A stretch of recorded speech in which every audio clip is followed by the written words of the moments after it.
fête du travail également et les syndicats cette année la veulent historique. 500 000 à 650 000 personnes attendues en manifestation aujourd'hui. L'intersyndicale espère atteindre le million comme un rebond pour une mobilisation contre la réforme des retraites qui réunit moins dans la rue ces dernières semaines. Pour ça, toutes les organisations syndicales seront côte à côte dans les cortèges. C'est une première depuis 2009. Même si le désaccord est là, la CFDT se dit ouverte à de nouvelles négociations avec le gouvernement. Pas la CGT ni Force ouvrière.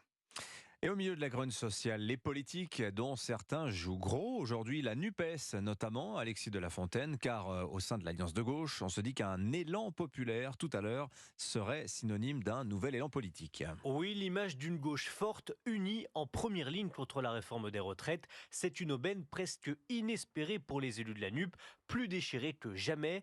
En effet, entre le débat pour ou contre une liste commune aux élections européennes, les tensions avec Fabien Roussel ou l'affaire Adrien Quatennens, seule la réforme des retraites ressoude encore un petit peu la NUP.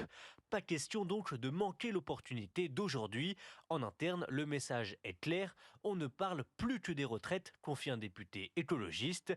Même si cette nouvelle journée de mobilisation ne fera pas reculer le gouvernement, la gauche veut maintenir la pression jusqu'au 3 mai, jour de la décision du Conseil constitutionnel de valider ou non le référendum d'initiative partagée.